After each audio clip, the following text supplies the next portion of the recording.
come with no interruptions. Thank you all for accepting the invitation that fast, and I'm asking you, all of you, to, if each one knows, just call 5 of his friends. I think this room will not benefit us by any chance. Thank God that we have one Archangel Michael youth group. Regardless of that we are here or there, but we are here, we are together, and we're here to learn, to nourish, to get fed, and to give, and to shine, and to season. This is May I'm saying this and repeating it a lot, and relying on the church that chose this passage in the Gospel of the 6 hours, that you are the salt of the earth and you are the light of the world. So we need to act in this capacity. We need to know who we are, and we need to act on this capacity to give glory to our Father, our God in heaven. I really thank Archangel for having this instant acceptance to come, and he is not foreign to Archangel Michael. He is one of the early establishment of the church, of the church youth. In the early days, he was in your place, and Abuna Filimon, and Abuna Ibrahim Aziz, and Abuna Antonio Sunan, and all the great fathers that God allowed us to have this blessing, to be around them and to learn under their feet. Thank you, Ashmar, and we are so excited to learn and to hear from you.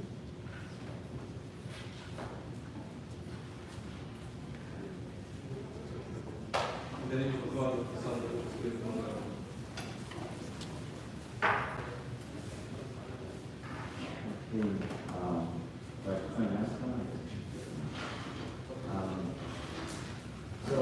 This is a very heated topic, of course. I'm assuming half of you are sad and half of you are happy, or something around that number. So it's a very emotional topic, and so hopefully, as we talk about it, we can just I can give you sort of my perspective on things. It's my opinion in the end. And I think there's lots of different shades of opinions out there. And I don't think any of them are necessarily right or wrong. Some people have different perspectives. And there's different degrees to which you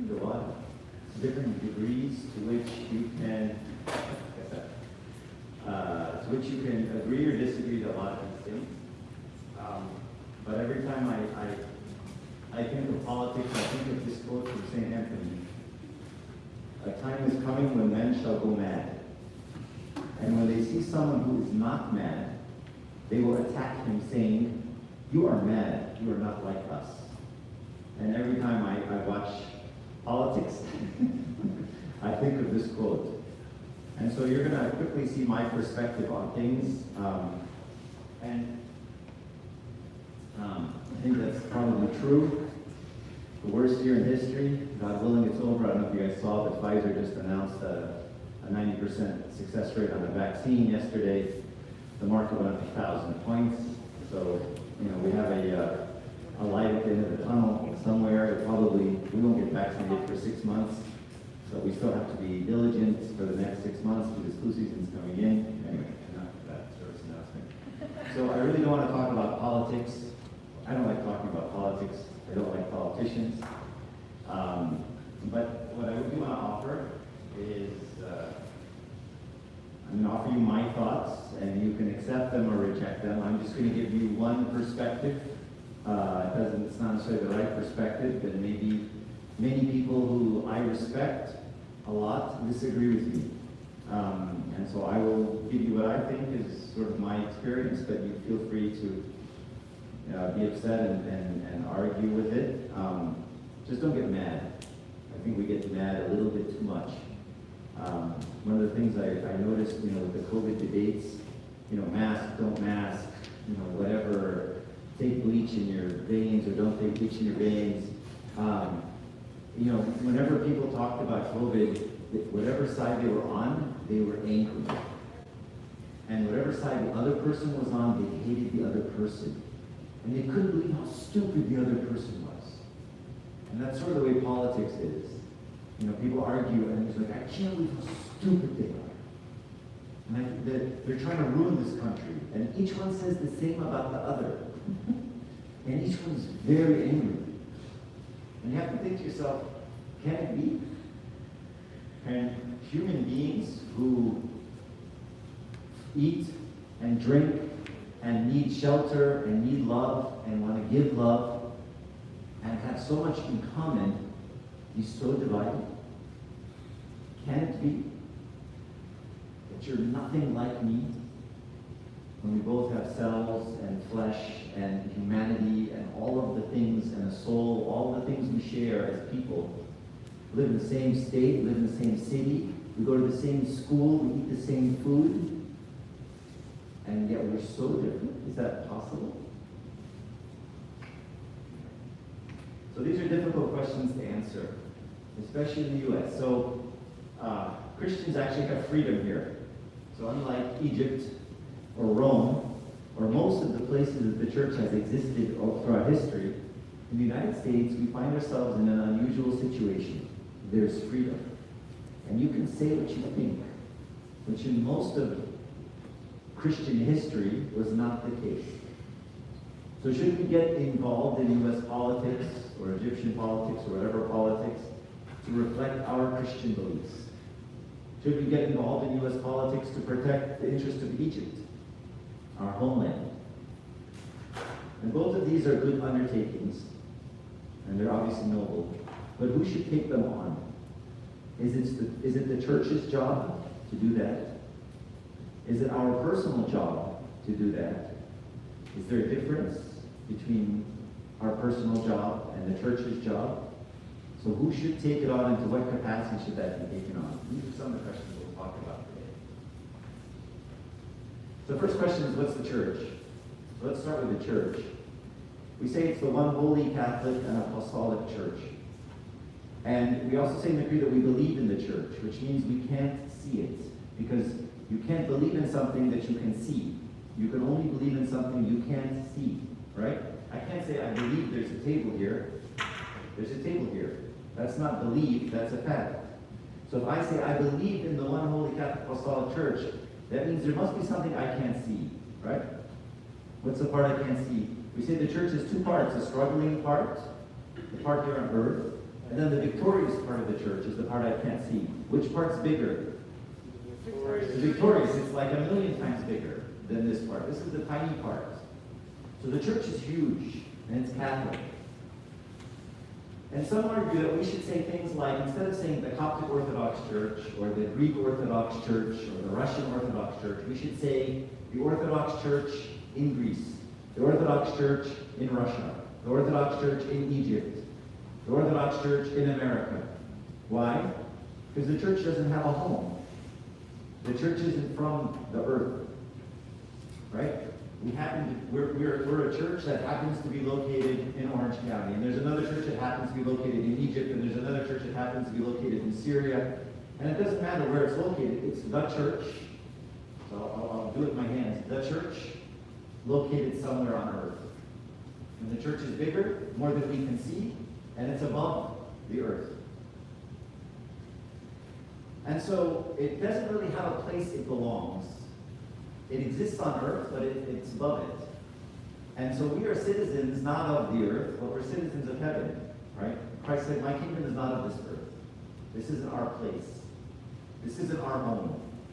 We're all sojourners, as we say in the liturgy. We're all travelers, and we're here for a very short time. When you go to Mexico, when you go to Ensenada for a weekend, okay, and you want to go spend 4 days in Ensenada, what do you do in Ensenada? You go, you sit by the pool, you go to the beach, you drink a drink with an umbrella in it if you're over 21, okay? And you relax, right? Does anyone go to Ensenada for 4 days and think about political corruption? Does anyone go there and think, these potholes need to be fixed? This power system is substandard. This water system is not clean. Who is fixing the water here in Ensenada? Does anyone care? No. I'm there, I go to the pool, I go to the beach, and then I leave. I'm not that interested in the politics of Ensenada. Why? What am I? I'm a sojourner. I'm a traveler. I'm a tourist. It's not my homeland. I don't live in Ensenada. I'm just here for a short time, and I'm leaving. And so, we're here for a longer time, 78 years, I think, on average. But that has to be our perspective. Our kingdom is not of this world. This isn't our kingdom. Orange County is not our kingdom. California is not our kingdom. America is not our kingdom. Egypt is not our kingdom. And the kingdom we belong to, the king of that kingdom, doesn't ride on a horse, does he? He rides on a donkey. And the king of that kingdom, when he sits on a throne, what does his throne look like? What's the name we say on Good Friday that's very long? Pekathronos? What does it mean? Who remembers? Thy throne is forever and ever. And we're talking about the cross. So this king of this kingdom, his throne is a cross. And that's not a pleasant one. And his ride is a donkey. So then what's the mission of the church? One job. Bring people to Christ. That's it. That's it. Everything else leads me to that mission. And anything that does not lead me to that mission is not part of the church. It's that simple. So we are not a social organization. We are not an athletic organization. We are not a political organization. We are a spiritual organization. We have one objective. We are to be, as Luna said, the light of the world. We are to be members in the body of Christ. That's what we do. Anything other than that, take it or leave it. No basketball in heaven, sorry. Actually, people play basketball on some of the games, they're not going there. Oh, wow. So, we do not measure. At least some of the coaches are. You see the coaches start cussing. So, we don't measure our success by human measures as a church. We don't measure our success by lobbying efforts, how many laws we got passed, how many things we changed. This isn't how we measure success. We measure success as a church. How many of our citizens went to heaven? Because I can pass a lot of laws and live a corrupt life.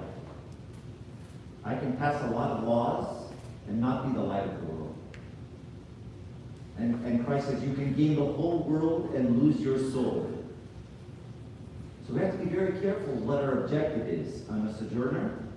I'm not here for a long time. This isn't my kingdom. And the goal of the church is to take me to Christ. And if I can stay focused there, I'm going to be in a good place. But once I lose that focus, and I start looking all around, there's a lot to see. There's a lot to see. Remind me when Peter started sinking in the water, what mistake did he make? What drove his mistake? It said he started looking at the waves and the water and the ocean and the storm and the wind and the thunder. Let me rephrase. He started looking at the noise, at the hesa. Who did he stop looking at? That was it. He took his eyes off Christ. That's the problem. And when you take your eyes off Christ, what do? You sink. And where do you sink? The world, the ocean of the world, it absorbs you. You sink into the ocean. That's what happens when we take our eyes off Christ. That's the most dangerous thing you can do. That's how you die. So a small church that saves its people and takes them to heaven is much, much, much, much, much, much better than a big church that's politically active and doing all kinds of lobbying and all kinds of things than a small church that says we're going to all go to heaven together in love. We have one thing. We love each other and we love God. And it's very simple. But you didn't get any laws passed. You didn't get any propositions passed. You didn't get very many signatures on the ballot. It's kind of not my job. I'm the Church of Christ. I want to go from the struggling church to the victorious church. I have one job. Does anyone know what this picture is taken? This is when the cathedral was inaugurated in Egypt, in Cairo. And Gamal Abdel Nasser was there, Emperor Haile Selassie from Ethiopia was there, all kinds of dignitaries, Secretary of State from the United States was there. And on his way, on the drive home, Pope Kyrillos was with Abuna Raphael of Amina, and they were driving home. And Abuna Raphael said to him, today was a glorious day. He goes, why was it glorious? Because we inaugurated the new cathedral, the emperor was there, the president was there, the Secretary of State, dignitaries from all over, the Vatican was there. It was a glorious day. You know what Pope Kyrillos said to me? Do you know how this story ends? He's what? No. He slapped the Raphael on the upside. How did Pope Kyrillos respond to him? He said, Habibi, the glory of today pales in comparison to the glory of one night for Tahona, one night in the windmill. The glory of today is nothing compared to the glory of one night in the Tahona. Perspective. You think I care that the Secretary of State showed up? Big deal. He's a politician. He's going to get fired next year anyway. He's soon to administration. If he's Trump, he's going to get fired every 6 months. You think I care that guy was there? Compared to the glory of the Tahona. Anyone been to the Tahona? It's a dump. It's a dump. And that's after they fixed it up. That's perspective. He sees the victorious church. He's not interested in the hoopla.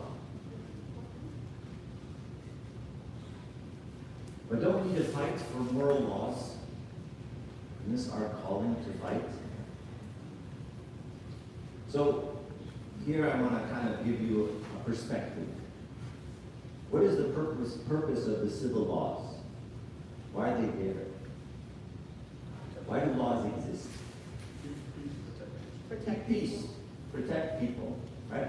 If I sign a contract and I don't do what I'm supposed to do in the contract, the law says I can sue, and then you have to do what you said you do in the contract. You know, the law says you drive on the right, I'll drive on this side. The law says don't go this speed, I'll go that speed. The law says stop at this intersection. The law wants 300 million people to live together and to not kill each other. Okay? We have to live in a civility. You say you're going to do something, you have to do it. You attack me, I can go to the police. Okay? This is what the law says. So do we receive our morality from the law? Is that where I get my morality? Is that where I learn what is right or wrong? So you're allowed to be drunk in your home 24 hours a day under the law. You're allowed to have sex with a prostitute in Nevada, even if you're married. The law says that's okay. The law says you're allowed to have sex with as many people as you want as long as you're over 18. The law says you're allowed to judge and hate others as long as you don't verbally or physically attack them. The law says you're allowed to gamble on an Indian reservation. You could go to Vegas and gamble all your money away. You can have an addiction. And the law says that's okay. Just don't steal any chips. That's what the law says. So I'll ask you again, do I get my morality from the law? What if the law says you can kill? Is that okay? What if I went to a country that says it's okay to kill people here? It's okay. Does that mean, oh, I guess I can kill people? Would you do that? Yes, it's called abortion. And the law says it's okay. Is it then? Because Roe v. Wade said it was. Does that make it okay for me? Does anything the law says make it okay for me? Whose law is higher? God's law or the law that Congress signed last week that they're going to repeal in 4 years when a new administration comes in? At some level, the law doesn't affect me. My law is bigger. In Egypt, you can marry 4 women. Okay, that's nice. That doesn't mean that's what I do.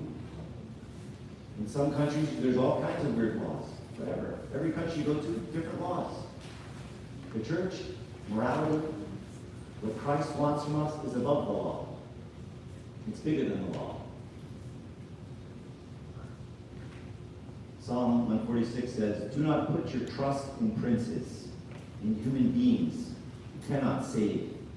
When their spirit departs, they return to the ground." See, they're dust just like you. "On that very day, their plans come to nothing. Blessed are those whose help is the God of Jacob, whose hope is in the Lord their God. He is the maker of heaven and earth, the sea and everything in them. He remains faithful forever. Do not put your trust in princes." Can I replace princes with politicians? Yes. Pretty easily. Is the politician going to fix things? Is that who I should trust for my morality? Maybe if I elect a moral person, he'll pass a moral law, and then I'll become moral. Is that how it works? How did Christ save sinners? Do we save people by making the things they want to do illegal? Does that save them? Will this bring someone to heaven? So if I say this woman wants to have an abortion, how should I handle her? How would Christ handle her? Will you say, if you do it, I'll put you in jail? I know what I'll do. I'll go to Caesar, I'll have a law passed against you, and then if you try it, you go to jail. I'll show you. Is that what Jesus would do? Is that how he would save her? How did Christ handle the adulterous woman? He said, "I don't judge you either. Go and sin no more." He stopped the people that were trying to kill her. Does that mean he condones adultery? Does that mean Jesus is all for adultery? Does he say it's okay to have adultery? He just knows that's not how you handle it. You don't handle it by throwing rocks at her. You don't handle it by killing her. That's not how you take her to heaven. That's how you kill her. If you want to stop a behavior, that's a good way to stop a behavior. I'll throw rocks at you until you die. If you do this, then people probably won't do it.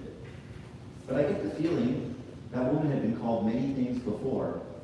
She'd been called a whore. She'd been called a prostitute. She'd been called all kinds of mean things.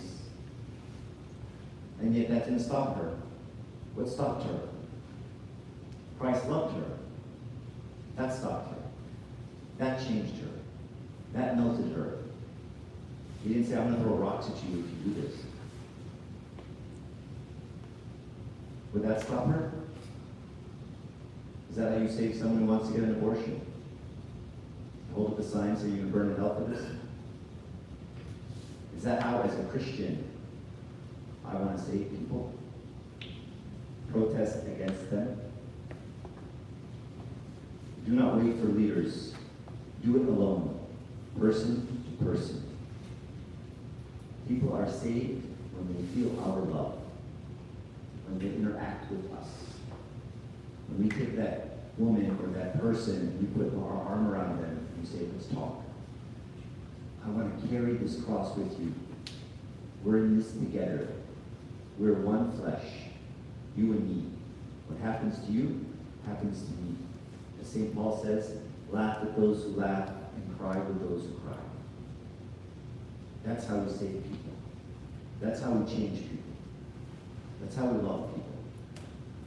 Stand across and attack a person, wait for the politicians to fix it, wait for the Congress to pass a law that will suddenly make us good people, wait for us to, defund the police.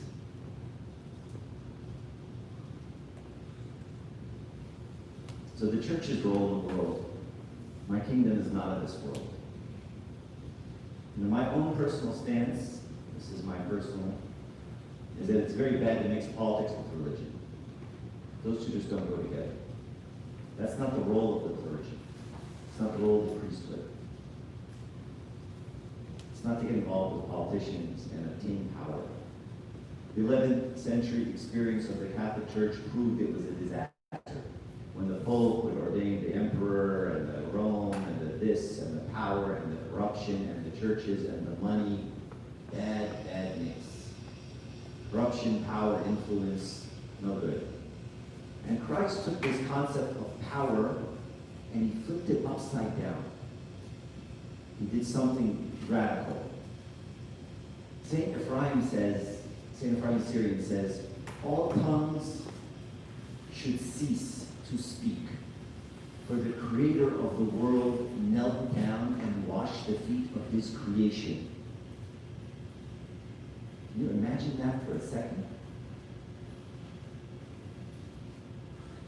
Can you imagine a kid making a Lego and then taking the Lego and bowing before it and washing its feet? It's like you created the Lego, you can just break it apart if you want. But no, he takes this thing he made, and then he kneels before it and washes its filth. Is that power? Yeah. That's the power of love. That's the God we worship. That's the kingdom we belong to. When the most powerful guy in the whole kingdom kneels before the creation. And I'm not talking about a president and another person, because we're both just people. Me and the president, we're both just guys. Me and the Pope, we're both just guys. I'm talking about the creator and the creation. That's a big difference. And he kneels before them. If the Pope knelt before me, I would burst into tears and say, don't do it, save me. But what if the creator knelt before me? No words. St. Ephraim says, no words, all tongues shall cease. This is the power in the church. We don't have power in the church like the world has power. We don't think that way. That's not our approach. So that is the kingdom that we belong to, the one that's led by a guy on a donkey. And so the church has to be this light of the world. We have to be a light. Because there is darkness in the world, and Christ came as a light to show on this darkness. But a lighthouse is not the same as a tractor beam. Now, I know the tractor beams don't really exist except in sci-fi movies, right? But you know, in Star Wars, when you get too close to the Imperial starships, I mean, guys, you should watch Star Wars more often, okay?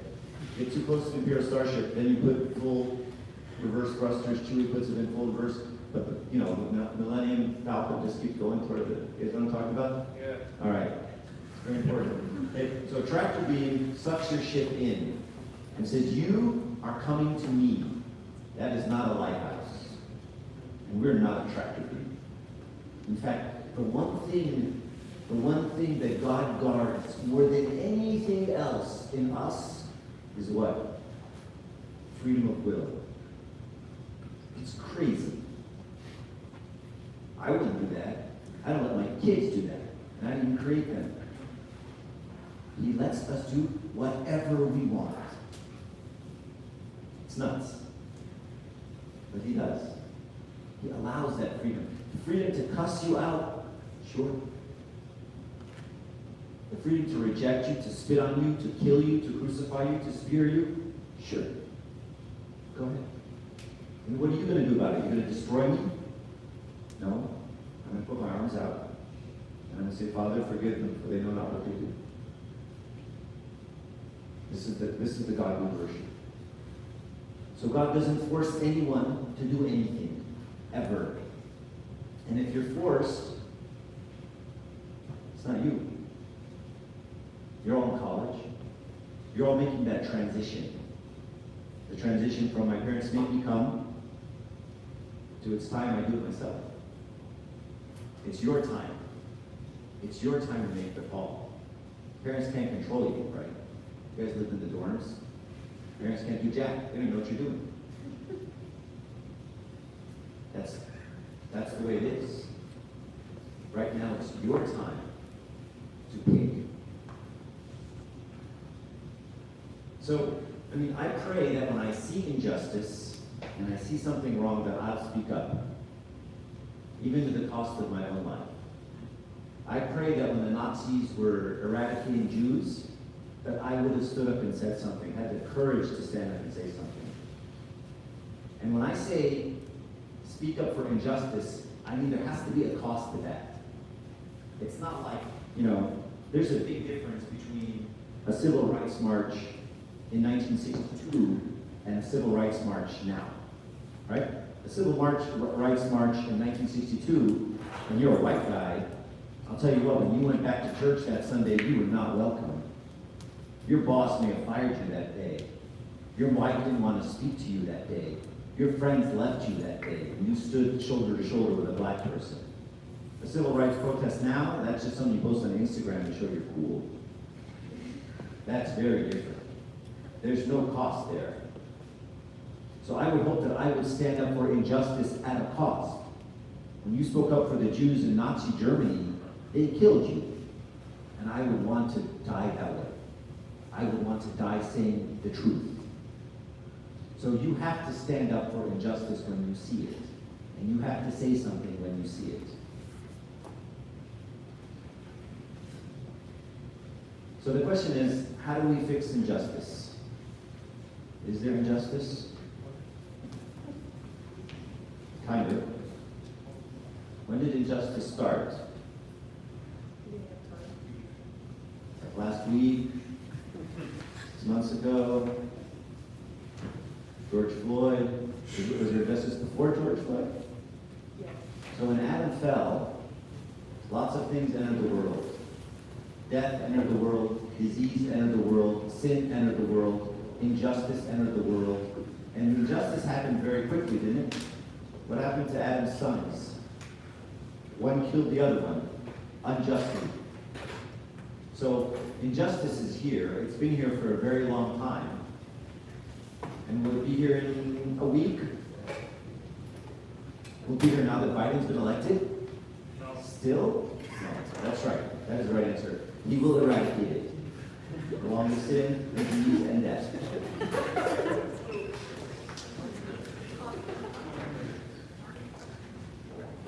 So,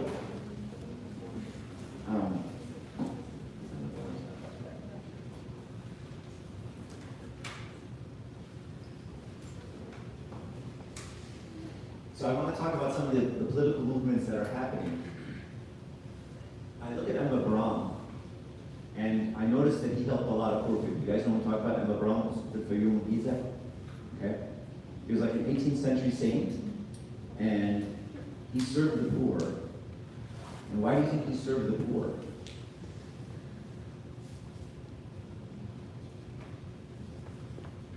Because Christ did. Because Christ told him to. Why else? Was he trying to eradicate poverty? Can he eradicate poverty? In fact, Jesus told us what? The poor you will always have with you. So Christ already told you the answer. You're not going to eradicate poverty. I'll keep creating new ones. I'll keep creating more poor people. St. John Chrysostom says that poor people are on earth so that the rich people have a chance to go to heaven. And God keeps creating them. So when we enter into a cause, we have to be careful what's the cause. Emma Braun wasn't trying to solve homelessness. He wasn't trying to solve poverty. He didn't think he could. All he could do was love the person in front of him. That's all he could do. There's a story about a boy and his father, and they're walking out, and the tide had come out deep on the sand, and then drawn back very quickly. And so there were 1,000 starfish stranded on the sand, right? Because the tide just pulled back very quickly. And then the father said, Oh, the son said, oh my gosh, all these starfish, the sun is going to burn them. You know, starfish can't stay in the sun very long. And the sun's going to kill all these starfish. He's like, all these starfish are going to die. And so the father walks up, and he takes a starfish and he throws it back into the ocean. And the son's looking at him. I mean, there's thousands of starfish. And then he picks up another one, he throws it back in the ocean. And the son's looking at him, what are you doing? He's like, well, I'm saving the starfish. And he said, well, there's thousands of starfish. You're not going to save all the starfish. It's not going to make any difference at all. Nothing you do is going to make any difference. Look, I mean, it would take us a week to throw back all the starfish. And so the dad picked up another one, and he threw it back, and he said, well, made a difference for that one. Made a difference for that one. And so the son started picking them up and throwing them back as well. And so he didn't have to save all the starfish. He didn't have to eliminate all the problems. He just had to fix the problem that was right in front of him. So how do we eliminate injustice? You want to hold up a sign and say, don't be unjust? Does that work? Have any of you been unjust? Guilty. What's the solution? You want to end the injustice? Don't be unjust. That's the solution. And you say, well, no, you don't understand. You don't know what she did. You don't know what he said about it. You don't get it. That's why it's okay for my injustice. So what am I going to focus on then? Since I don't want you to talk about my injustice because you don't get it. Whose injustice should I talk about? Yours. Whose sin should I look at? Yours. Because it's a lot funner, that's not a word,